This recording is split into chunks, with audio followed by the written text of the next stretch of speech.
Hallihallo, mein Name ist Ruti.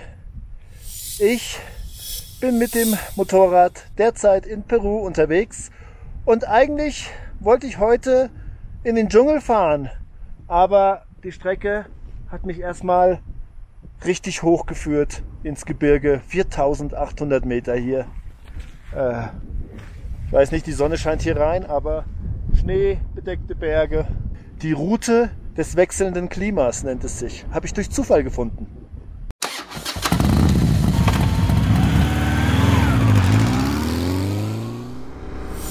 Raus aus Huaraz. Heute habe ich 140 Kilometer vor mir. 3,5 Stunden. Ja, es ist jetzt schon fast 1:15. Ich muss arbeiten. Es reicht nicht von YouTube zu leben. Deswegen habe ich heute Morgen gearbeitet und bin deswegen später losgefahren. Und 3,5 Stunden, 140 Kilometer. La Union heißt der Ort, wo ich hin will. Ja, und ich habe 2 Kaffee getrunken. Aber gegessen habe ich noch nichts. Eigentlich möchte ich gerne hier an so einem Hütte am Fluss hier in der geilen Natur was essen. Das ist mein Plan. Das Ding ist, das gibt es eigentlich kaum. Also es ist immer in diesen Orten irgendwo drin. Leute sitzen nicht draußen, selten. Wenn das ist, dann ist es ein Touri-Ort. Da die Touris sitzen draußen und genießen das und so weiter. Ja, in Huaraz hätte es das gegeben. Aber ich habe jetzt beschlossen, ich fahre erstmal los. Und ja, hier sieht man zum Beispiel, hier gibt es was zu essen, Ceviche. Aber das ist alles dann so eher so ein Kiosk. Ja. Es gibt dann schon auch Restaurants, so kleine, aber auch drin normalerweise. Aber vielleicht, manchmal hat man Glück, gibt es auch irgendwie was Schönes. Ja, ich fahre jetzt Richtung Dschungel. Denn, ich kann es mal verraten, mein Plan ist es, die sagenumwobene Stadt Iquitos zu erreichen. Ich glaube, die einzige Großstadt der Welt, die keine Verkehrsanbindung, Verkehrsanbindung schon, aber nur über den Fluss, übers Boot. Also es gibt keine Straße dorthin. Ich glaube, es ist die einzige Großstadt der Welt, die es hat. Ich weiß gar nicht, ob es eine Großstadt ist.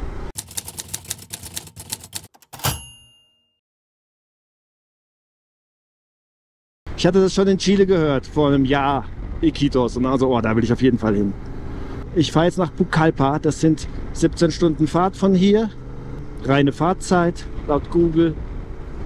Und von dort aus, ich weiß nicht, ob es über den Amazonas oder über einen anderen Fluss ist, aber geht es dann irgendwie mehrere Tage über den Fluss durch den Regenwald. Also richtig geil. Und mein Visum ist nur noch 1 Monat gültig.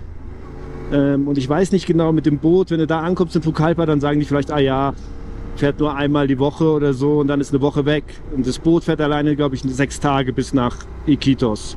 Deswegen, ich will dann nicht irgendwie, dass mein Visum ausgelaufen ist. Muss man halt Strafe zahlen. Und normalerweise ist es kein Problem. Manchmal ist es mit dem Motorrad, also das Vehikel könnte manchmal teuer sein. Ich weiß nicht, wie es in Peru ist jetzt. In Bolivien, ja, gab es diese eine Grenze, wo sie dir eben das Motorrad in der Mitte zersägen, wenn du zu spät bist. Ich weiß auch nicht genau, was mich erwartet. Irgendjemand hat mir erzählt, es ist alles asphaltiert bis Pucallpa. Ob das so ist oder nicht, weiß ich nicht. Weil, ja, eben alleine diese 140 Kilometer, 3,5 Stunden, ist halt schon lang. Aber klar, wenn du diese LKWs vor dir hast, die müssen halt bei jedem Schlagloch, nicht bei jedem, aber bei vielen Schlaglöchern fahren die halt langsam. Die Berge kommen die nicht hoch, da fahren die dann 20 und so. Ja, wenn die da den Schnitt drücken. Ja.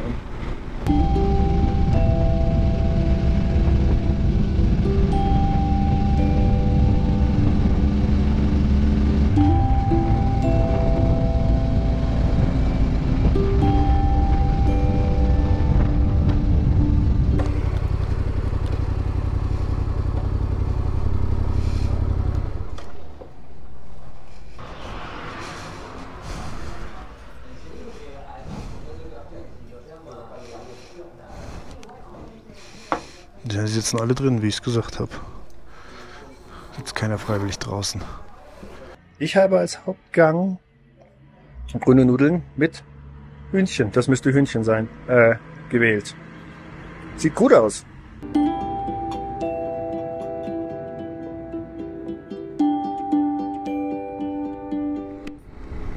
Oh, das hat jetzt richtig gut getan. Ja, nichts gegessen. Na, richtig Hunger gehabt. Und jetzt sind es noch 3 Stunden. Eine halbe Stunde habe ich ja schon hinter mir.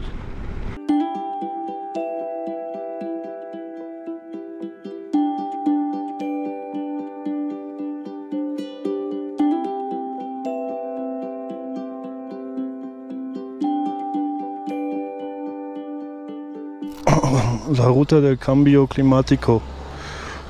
Die Route des wechselnden Klimas. Ein Elch, Bäume oder so und ein Dinosaurier. Könnt ihr das sehen? Okay, hier geht's, man kann geradeaus fahren, geht so oben rum und man kann hier lang fahren. Ich glaube, ich fahre mal da lang. Das hier ist Asphalt und das hier ist, ihr seht's, Schotter. Ich probiere das mal aus. Wenn ich da nicht weiterkomme, muss ich umdrehen. Hallo, ihr Stinker.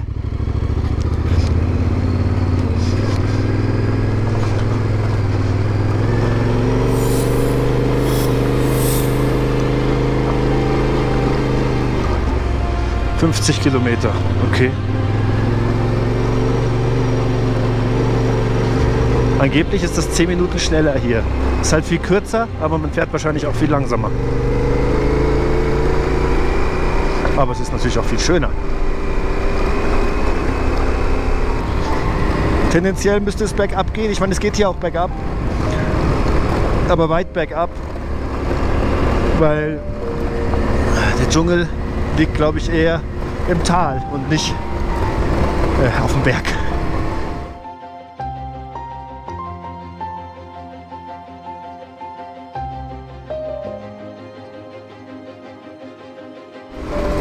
Es ist hier alles total nass.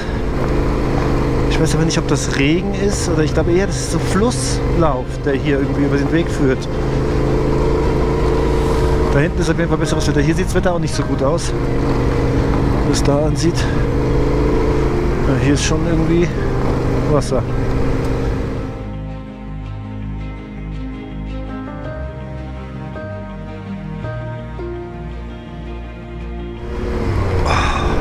Ist frisch.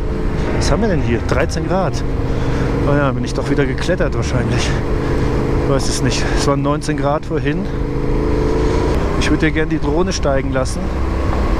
Aber jetzt bin ich hier, wenn ich da hoch gucke, wenn mich die Wolken dann einholen, nur weil ich die Drohne fliegen lassen habe, eine halbe Stunde verliert man dann schon. Und ich habe das Gefühl, es kommt hier irgendwie in die Richtung. Ich kann keinen Wind fühlen, also wenn ich jetzt fahre. Starkheit kann der Wind nicht sein, aber ich glaube, er kommt eher von rechts, da wo die Wolken herkommen. Deswegen, ich fahre, wenn ich Sonne erwische, dann packe ich die Drohne noch mal aus, aber wenn ich dem Regen entkommen kann, wäre es mir lieb.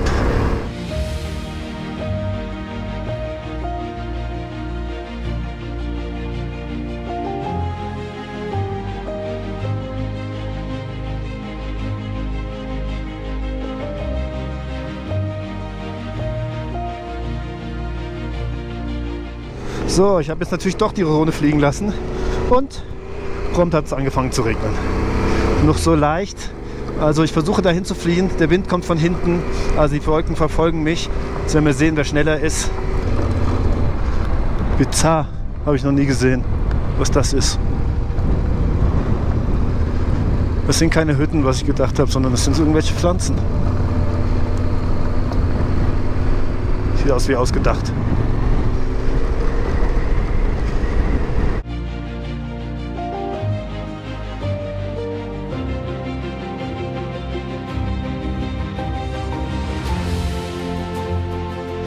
So, was ich jetzt gerade entdeckt habe, man kann es jetzt nicht so gut sehen, ich mache es mal ab.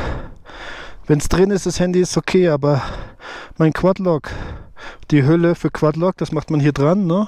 Das ist auch alles noch tipptopp, ich liebe das Ding, aber seht ihr das? Das ist überall gebrochen, das Plastik, was hier eingearbeitet ist, überall gebrochen, scheiße. Hier das zu bekommen, in Chile hatten sie es, aber Chile ist ziemlich weit weg von hier. Jetzt habe ich hier keine Verbindung. Wo bin ich? Ja gut, es gibt nur die eine Straße. Ich habe aus Versehen das Navi ausgemacht. Vielleicht stecke ich es einfach mal ein, jetzt wenn es hier so ruckelt, damit es nicht noch mehr belastet wird. Aber was ich zeigen wollte, ist das hier. Da bin ich gerade hochgeklettert. Geil, oder?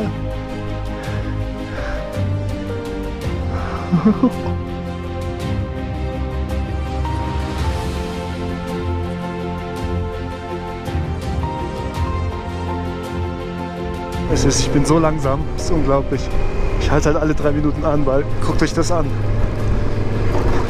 Diesen Licht- und Schattenspielen auch. Ja.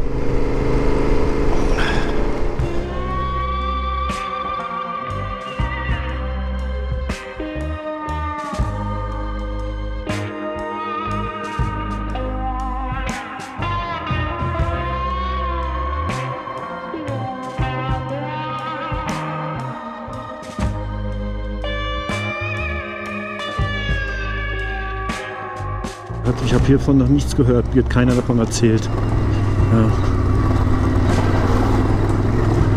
Ja. Wie überragend das hier ist.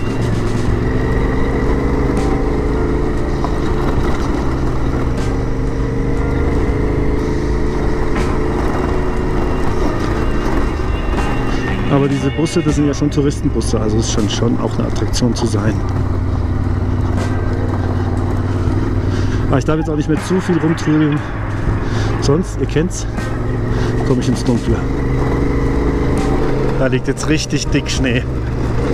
Und ist richtig nah.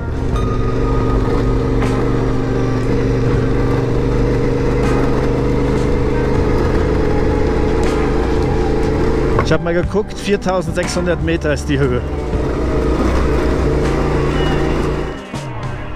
Wow. Es geht sogar noch ein bisschen hoch, also vielleicht so 4,7, also schon relativ hoch. Ich war hier in Argentinien, wo sie gesagt haben, das ist der höchste Pass, befahrbare Andenpass. 4,9 irgendwas. Da will ich natürlich darauf achten, falls ich irgendwann doch nochmal drüber komme.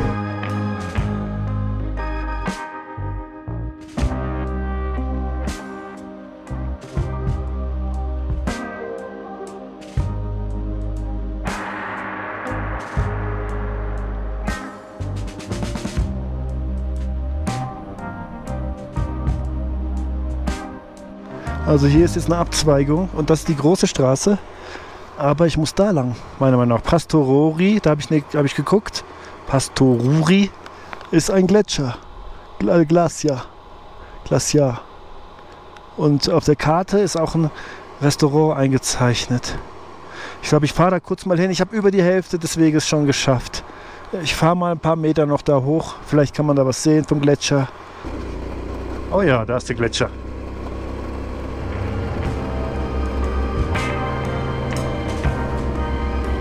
Ja, das ist alles Gletschergebiet da, das hat sich wohl schon zurückgezogen. Und tatsächlich, wie ich erst hinterher herausgefunden habe, ist der Gletscher der Grund, warum die Strecke Route des Klimawandels heißt. Denn dieser Gletscher war vor 20 Jahren noch eine riesen Touristenattraktion. Mehr als 100.000 Leute im Jahr sind hierher gekommen, um sich die Eiswand anzuschauen. Und jetzt, 20 Jahre später, ist es weg.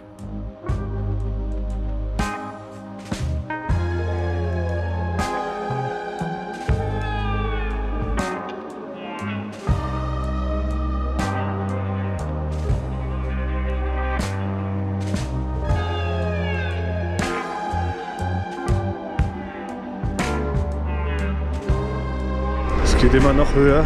Jetzt mittlerweile ist 8 Grad.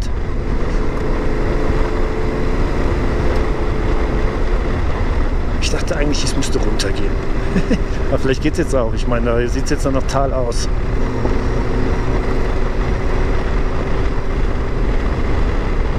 Aber hier liegt echt Schnee. Oder? Nee, ist Wasser. Ja, es spiegelt nur so, das Wasser. Ich dachte schon. So kalt fühlt es sich nicht an, ich habe nur das T-Shirt drunter und das Biker-Netz-Ding. Also wenn es so kalt wäre, Mit 8 Grad ist jetzt nicht warm, aber ach du Scheiße, hier ist keine Straße mehr oder was? So. Hier gibt es verschiedene Wege, auch gut. Ja, hier ist nass. Jetzt geht's runter. Bevor ich runterfahre, gucke ich mir jetzt noch mal an, wie hoch ich bin.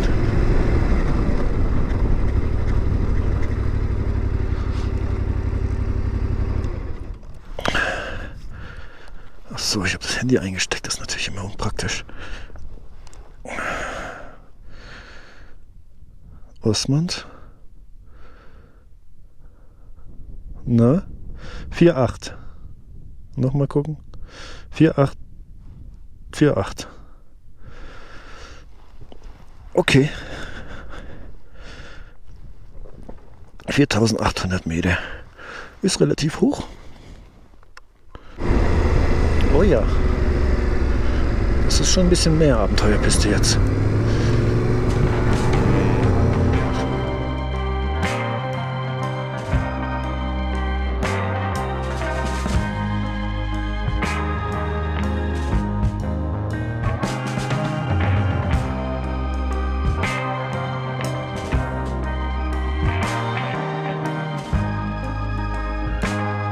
Hier sind auf jeden Fall mal Autos gefahren und das ist nicht zu lang her, glaube ich.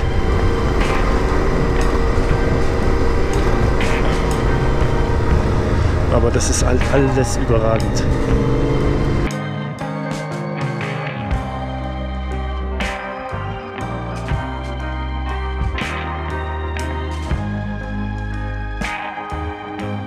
Hier ist nasser, weicher der Boden.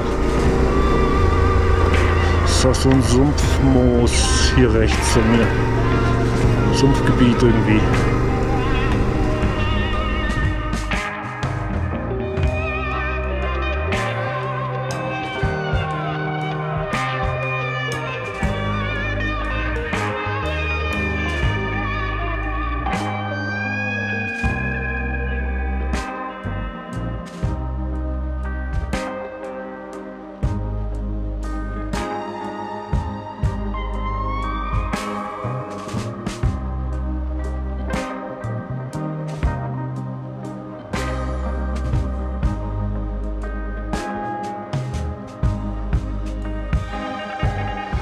Also jetzt liegt hier wirklich Schnee. Es geht immer noch höher. Keine Ahnung, das mit den 10 Kilometern war auch Quatsch. Weiß nicht, ich bin hier mitten irgendwo. Ist mega schön, aber ich bin irgendwo, keine Ahnung, auf 4.888 Meter gerade geguckt. Ist 1 Grad wärmer wieder, es war schon 6 Grad zwischendurch. Aber hier liegt Schnee. Und jetzt, mal sehen, ob es jetzt runtergeht oder ob es nur wieder eine Senke ist und dann wieder noch höher. Ich meine, viel höher geht es ja nicht mehr. Ich bin jetzt schon an den Gipfel der Berge. Irgendwann muss die Straße ja auch noch mal fertig sein. Na gut, da geht es noch ein bisschen höher, aber vielleicht ist es jetzt vorbei. Kleines Stück war sehr schlammig, so unangenehm.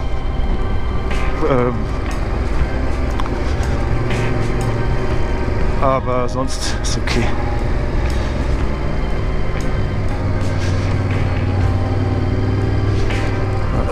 Oh shit, Alter, hier ist schlammig.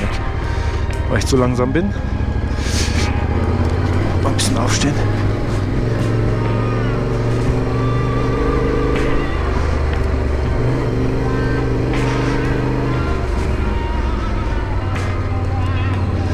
Wow. Das kann man einfach alles gar nicht glauben. Pfui, pfui, pfui, schlammig. Der schlimmste Untergrund von allen. Okay, Eis war auch scheiße. Aber es sind immer nur kleine Stücke, wo der Fluss da kreuzt und dann...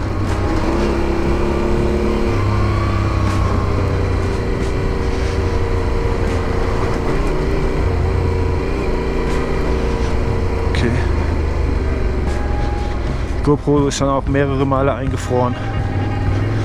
Also... Ich hoffe, dass es jetzt bald irgendwann runtergeht. Oh, das glaube ich einfach nicht. Wow. Ein Foto vielleicht noch. Ja, hier Kilometer 50. Jetzt bin ich 10 Kilometer gefahren, aber bin mitten im Nirgendwo.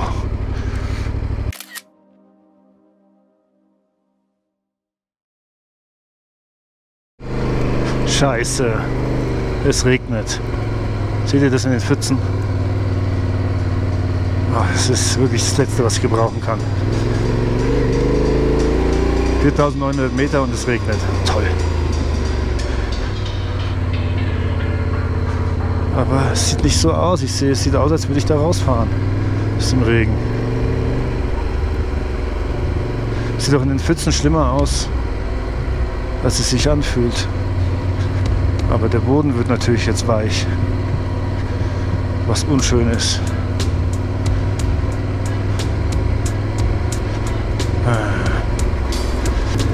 Ja, okay, jetzt wird es stark. Ist es Hagel oder Schnee? Fuck, deswegen fühlt es sich nicht so an. Hör doch auf damit. Es hagelt.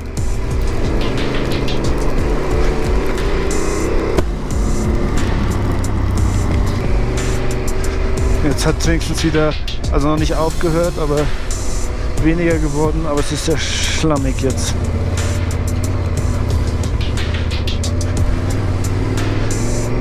Aber es geht jetzt runter. Da unten ist die Straße. Das ist alles nass da unten. Ah, Mann.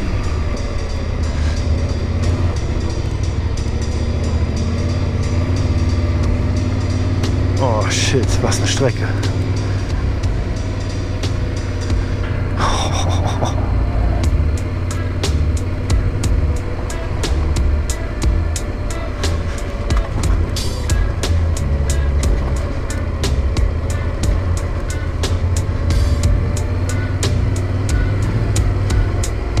Ja, unglaublich.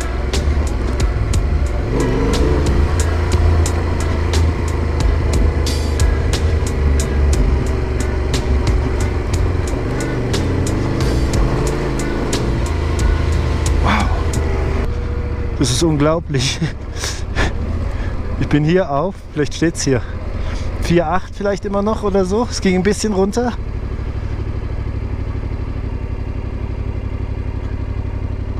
Es steht hier nicht.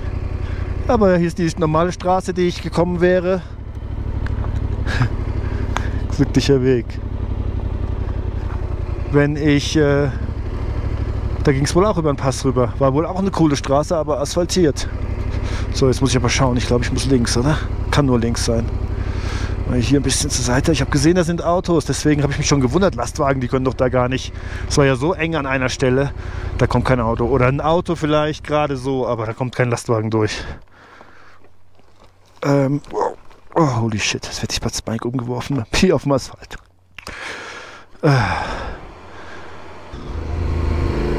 Ich habe hier keinen Empfang. Aber es geht in diese Richtung.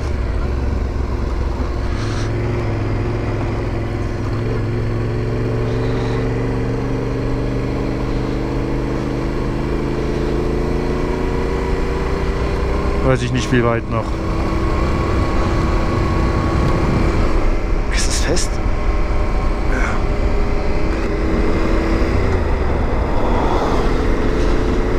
Oh, es ist kalt. Und es geht auch nicht mehr hier irgendwie seit vorhin. Warum nicht?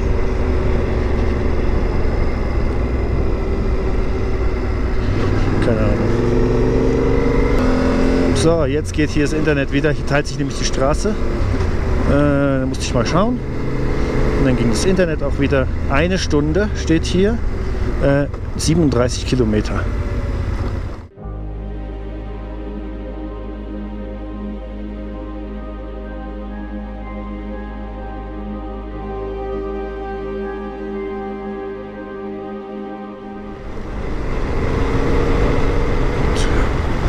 Da steht ein Pferd auf dem Flur. Hallo. Sieht auch unmotiviert aus. Wasserfälle. Das ist einfach ein Traum. Traumstrecke today.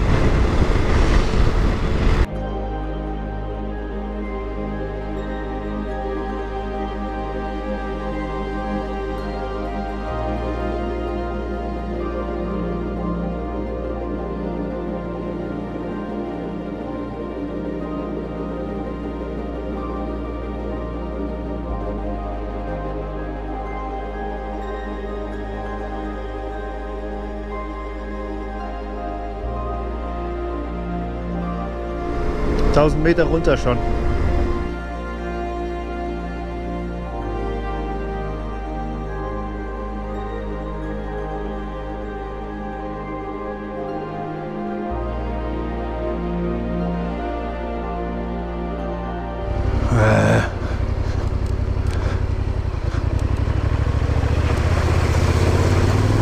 Halb so schlimm. Es ist, wenn man nicht sehen kann, wie der Untergrund ist. Wenn er so ist, ist schlecht.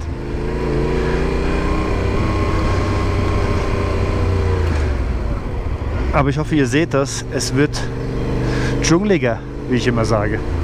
Hier ist wieder Eukalyptus. Aber es ist immer noch kalt. 10 Grad. Immerhin wärmer als vorher. Doppelt so warm. Aber schön ist noch nicht. Huayanca. Was habe ich auf der Karte gesehen? Ja, das und der nächste Ort ist es dann, glaube ich. Ich könnte noch mal einen warmen Kaffee trinken, aber verschwende ich die Zeit? Lieber nicht.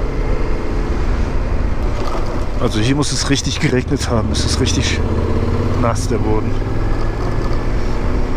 Es sind nur noch 20 Kilometer, aber eine halbe Stunde noch. Hier ist halt echt... Hier geht's jetzt, aber zwischendurch sind wirklich schlammige Parts. Da kannst du nicht schnell... Also... Ich kann da nicht schnell fahren.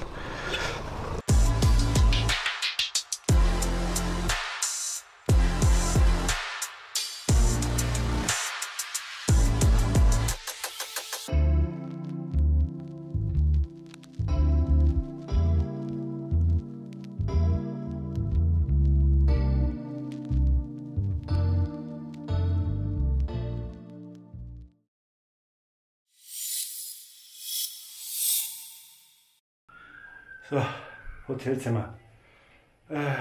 Ja, zum Schluss habe ich dann nicht mehr filmen können, weil auch der 4. GoPro-Akku dann leer war. Ja, die Kälte, das machen die gar nicht mehr mit. Die GoPro-Akkus, dafür sind sie schon zu strapaziert worden in Patagonien, nehme ich an. Weil jetzt, habe ich sie hier in die Ladestation gesteckt, sieht man, jetzt sind sie gar nicht mehr so leer. Also es war nur wegen der Kälte, ja. Der eine ist sogar fast voll. Der eine halb voll, okay, einer ist leer. Da ist euch erspart geblieben, wie ich im Dunkeln, im Matsch, irgendwelche Flüsse durchquert habe. Das war nicht schön. Absolut nicht schön. Und es war halt noch dunkel, es war noch gar nicht ganz dunkel, der Himmel, aber dadurch, dass die Berge so nah sind, so hoch, ist es halt total dunkel dann. Ja, ich weiß, man fährt nicht im Dunkeln und es hat mich ein bisschen an Bolivien erinnert, wo ich mir meinen Fuß ja kaputt gemacht habe. Das geht natürlich dann im Kopf rum. Ja, ein kleiner, so sehen die Stiefel aus. Alles nass, ne? Wird alles zum Trocknen aufgehängt. Hier sieht man es auch vielleicht. Auch nass. Die Hose nass. Naja. Ist okay. Ich will nur ein bisschen rumheulen. Ich werde mich jetzt umziehen oder habe mich schon halb umgezogen. Und dann essen. Vielleicht glaube ich einmal die Hauptstraße hoch, aber das war's. Mir reicht's für heute. Es war ein überragender Tag. Ich hatte alle Wetter, all in one. Ich danke für die Aufmerksamkeit. Bis morgen. Mal sehen, was der morgige Tag bringt. Tschüss.